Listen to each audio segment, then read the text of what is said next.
Hi traders, and welcome to the Technical Analysis Market Watch on Friday the 26th of May.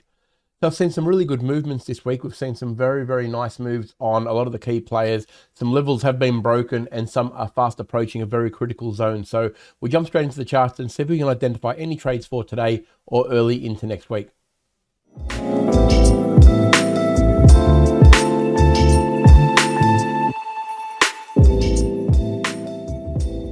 All right, so we'll start out here with the Aussie USD, and you can see it's taken a big nosedive. This week has been a very weak sort of move for it. Look, when you look at the evidence prior to what has actually happened, you can see very clearly that we're making lower highs and lower lows here. And probably just as importantly, it did come up and test the 20 moving average, which is what you want prior to a move down. Of course, that's the way you're going to jump in.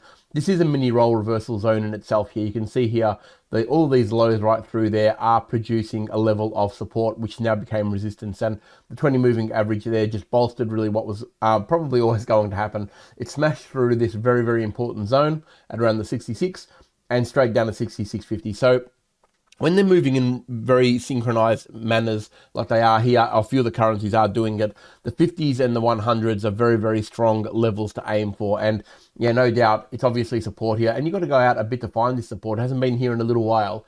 And when you do zoom out, you can see that we've got a lot of support and resistance right through here. The resistance at the basically September last year and also the November of last year, there was basically 2 months there, nearly 3 months of very strong resistance. It touched it about 16 times in that period. So you know it's a very strong zone, and it's important from a standpoint of resistance. So straight up, so from here we really need to assess whether this level is actually going to, hold up the onslaught really, and then see if we can actually get a bit of a reversal. I think the trade up is very obvious if we can get a reversal here, because really the 65.80 is the very first port of call. You can see it's a very strong level, even though it gave no respect to the way down.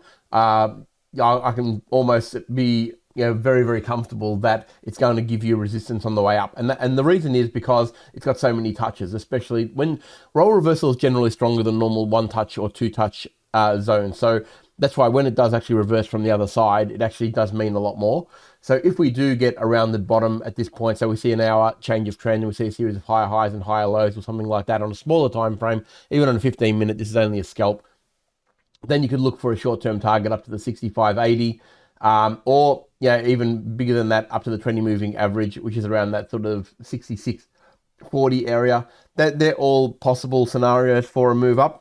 But the one thing I wouldn't be doing is just selling it because it hit this zone. I'd be waiting for the evidence. When we see a big fall like this, I would prefer to see this zone tested, let this break down. And if it does that and comes back and tests it from below, then you've got a valid trade to keep going shorter. But until then, I would treat this with the support that it deserves because of all of the action prior to here.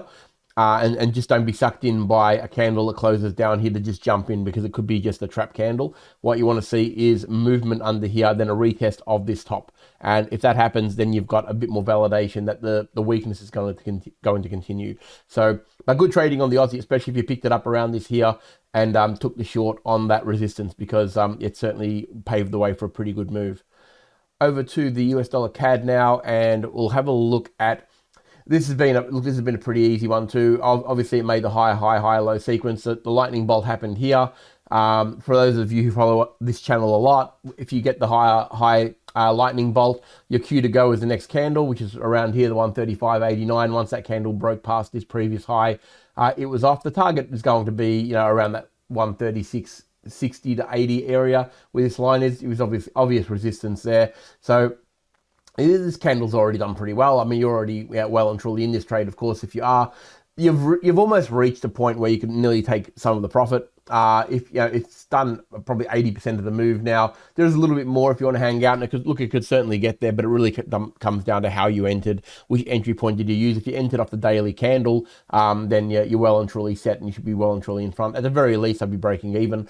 And we know that there's problems slightly forward of where we are now, but we are also at a little mini resistance point with all of these peaks through here. You can see there's a lot of body action around these. It's always a good sign when you see a lot of body action right through all of these candles at the exact same level where we're at now, knowing that level is going to give you a little bit of grief. So not a bad place to be taking profit on that little break move on that candle there. For the short side, look, this is looking pretty strong. I wouldn't be that keen on shorting this one at the moment, actually. If it rolls over at this level here or even a little bit higher on a bigger time frame like a 4 hour, then I'd be maybe considering it. But until it does that, I don't want any part of that because the momentum is just a little bit too strong on the way up. But good trading on the CAD. All right, US dollar yen, powerhouse is continuing on now. Like it's back up to the 140s. It didn't take very long at all. It did break the key zone of resistance. It hovered there for a little while, and this is what I was always talking about. When you get these opportunities where the first candle's not the one you want to take, wait for a bit of a move. If you go to the smaller time frames, you'll know what I'm talking about. If you go to say a 1 hour chart, we'll make that a little bit more standard. When you see the first initial breaks, you're going to be very tempted to try and get in on that because you think, oh, it's going to keep going, and it may well do. But realistically, what you're wanting to do is let it come back, test the line. It often does. And then when it starts to go, it did hover here for a long time too, by the way. I mean, you can see that on the daily chart that it didn't really do a hell of a lot. Ideally, in a perfect world, the daily needs to be the one that actually comes back a little bit further. We normally want to see it come back a little bit further than just, that sort of, call it 80 pips, but it's still not a bad move. It depends on what time you're trading. I mean, if you're trading a scalping environment, then 80 pips is a lot as a pullback. So, and that worked out well anyway. So realistically, came back, tested it, then you're looking for an opportunity to get in. It can be that lightning bolt there. It can be the touch of the 20 moving average, or it can be the first lightning bolt on the way up and the next touch of the 20 moving average. All of those things are valid reasons to get in on a long, but once it's done it and come back and tested it. Like, don't be the one that wants to take the first candle because they're the ones that are going to get you in trouble. Okay, so but pretty good trading. Now that it's doing what it's doing, really all we're waiting for now is probably the next test, which is around the 142. So it's very, very strong. Hasn't had a proper pullback, but in saying that though, if it did come back and test the 138 from above on a daily chart and then reversed around there, like if the 20 moving average caught up and the daily tested this level, I think that would still make a very good buying level. Even if it came back that far, that wouldn't worry me at all, because in fact it's actually just getting more reason to potentially go long. So keep an eye on this one, but not looking for any shorting opportunities at all until it turns around on a smaller time frame. Say for 1 hour gets a series of lower highs and lower lows and it starts to gravitate to the 138, different story. But even then, I'd be very, very conscious at this level to be pulling up stops. I wouldn't be wanting to trade past that. All right, over to the dollar index now, and strength to strength. Nothing to see here really. We've broken all the zones that we need to. 20-50 moving average cross. So we will jump straight into the euro because that's obviously the one that most people trade. And it is the inverse of what's happened there. As you can see, big moves down, continued selling, really, really shallow pullbacks. We were talking last week about a pullback, and I did say, this could be it. Like if that's the pullback you're going to get, and it does sell off and make a new low, time to get in, and it's exactly what it did. Okay, basically formed an evening star, didn't even get close to the 20 moving average or the last point of support at around that 108.50. It just got to the 108.30, and that was it. Down she went. So that's a mini, still lightning bolting, of course. They're all lightning bolts. You can see the lightning bolts that was up there.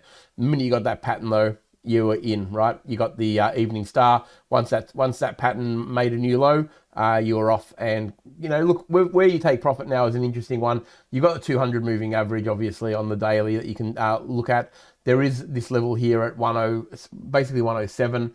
There is support and resistance there, so you've got to be mindful of that. That's probably the target, but you're already out really. If you play that pattern length is what you would have traded, and that's already going to get you out. So that trade should be nearly done and dusted. But the euro's been strong on the way down. I wouldn't be looking at long opportunities on this one until we get an absolute change of trend on nothing shorter than a 4 hour time frame. When it's coming down with this much force, you don't want to be looking at anything short of a 4 hour change of trend. So higher high, higher low to get it up and moving to the higher bases, because realistically you're fighting in a very, very extraordinarily strong trend now. 20-50 moving average cross as well is going to help bolster it. MACD is just dropping.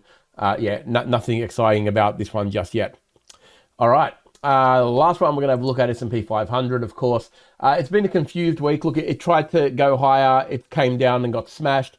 It tried to go higher again over this candle here and ended up being effectively a shooting star or hammer candle really, but in the middle of nowhere on the top of the 20 moving average. And we've had a very big wick day as well in the previous session. As you can see, we've got reasonable range. That is a reasonable range. You're talking about 50 or 60 points. Very confused market, very congested market at the moment. And really, the only game in town is the long break above 41.80 or the short break below 40.80. Either of those breaks with a daily candle is going to be where the business is at. If we get that, it's leaning towards staying stronger at the moment, only because the 20 is holding it up and it's closer to that point. But really, a daily close above the 41.80 will be telling us a lot about where the strength is going to be. But of course, a close below 40.80 on a daily, and I would be thinking we're probably in a bit of short-term trouble. So really, the only trades you want to be placing, if you're going to trade it and you're hell-bent on trading it short, on a short-term time frame, that is scalping in between these zones. Longing up to the 41.80, shorting down to the 40.80 until we get a significant break on the daily candle. And once we've got that, we're looking at a whole new dimension of trading movement once that does happen. But we certainly wouldn't be preempting it, so you can play the game in the middle. All right, everyone, I hope you've had a great week's trading. I think we've had some great opportunities this week, and the levels that we have always been talking about for several weeks now are all playing a very, very important role of where price is. So hopefully you've been able to take advantage of that. Have a great weekend, and I look forward to seeing you all next week.